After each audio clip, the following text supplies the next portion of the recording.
Get ready. 5 seconds.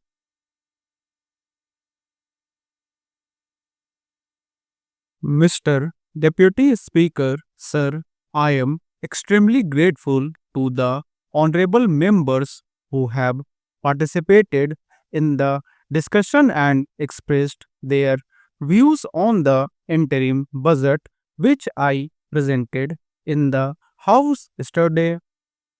We have had a fruitful discussion on this subject. This is a routine exercise. The House is aware that I have come with the interim budget and I am pleading with the House to pass the vote on account for 4 months under very exceptional circumstances. I would like to place on record that what I have presented to the House is not my own creation. This government cannot be held responsible for what has transpired in the year which is going by.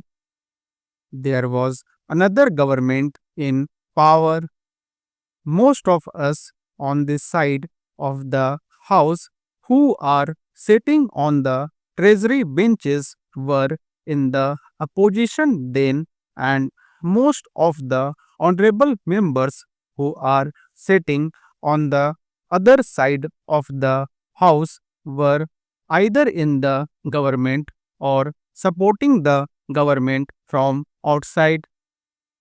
It is that government's work that we are discussing are the same I placed before the House yesterday. Now, sir, I have said very clearly that the revised budget estimates and the budget estimates for the next financial year do not reflect the thinking and the priorities of my government. I have said in my budget speech that it is our firm resolve to review the 5 year plan and to revise the budget estimates so that they reflect our thinking and priorities when I come before the August House with my regular budget. That will be the time for you to judge us. That will be the time for you to judge our intentions, and that will be the time for you to judge our actions. As I said, this is not my creation but a parliamentary system. We are often faced with a situation where the existing government has to carry on with the legacy which has been left behind by the previous government.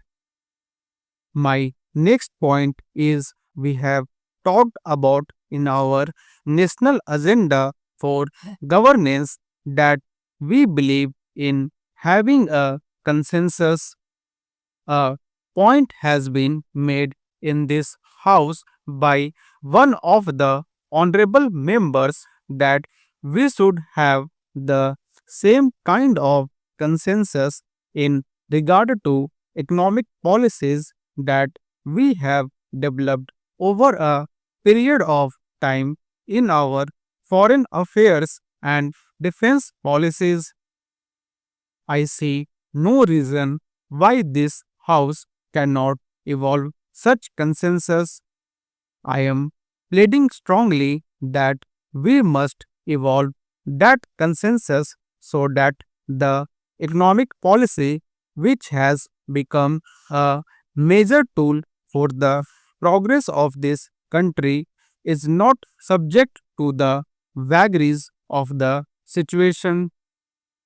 We must have a consensus, and I think we are very close to it.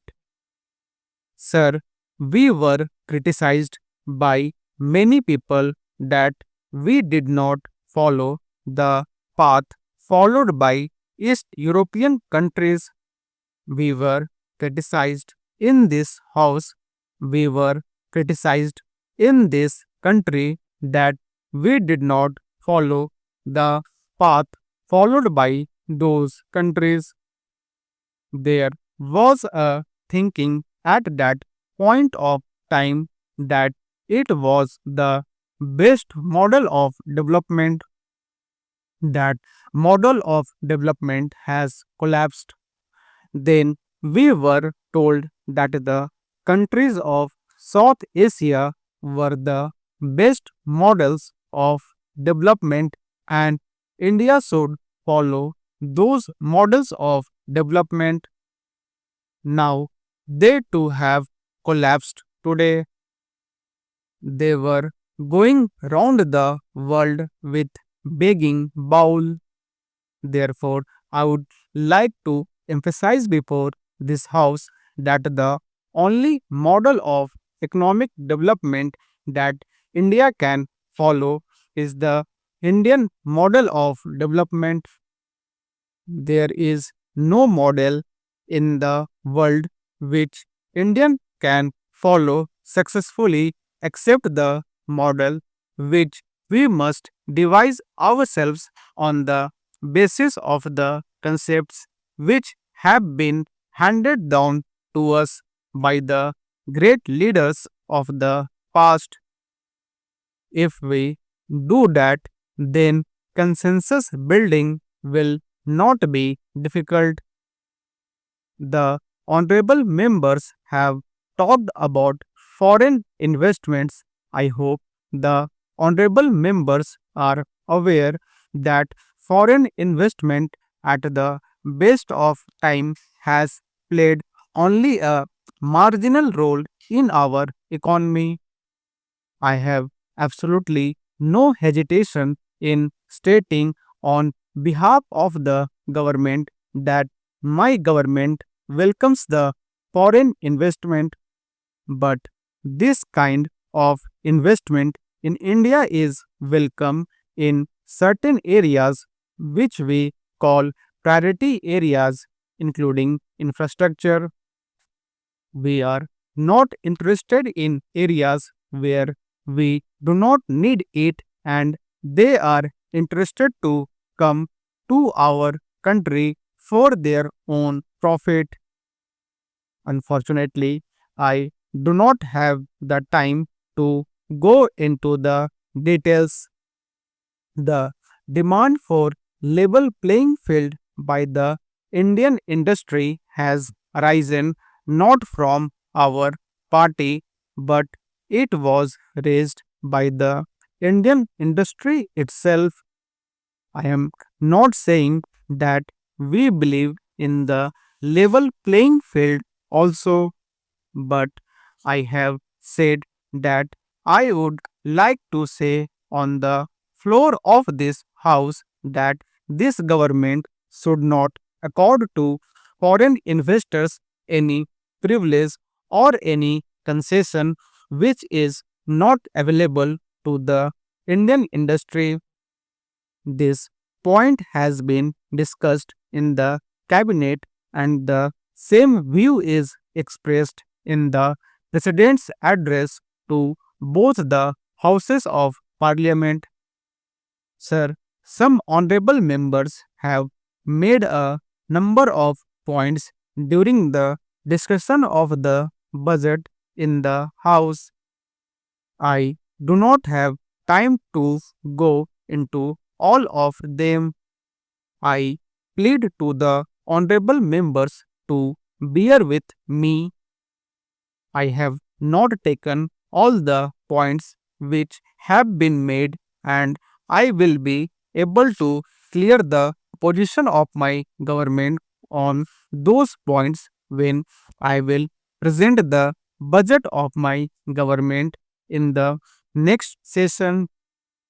In that budget, our government's thinking for the development of the country may be seen in every field, especially for the poor people who live below the poverty line and farmers of the country. Sir, with these words, I conclude my speech and request the honorable members of this House to pass this interim budget. At last, I thank you for giving me an opportunity to speak.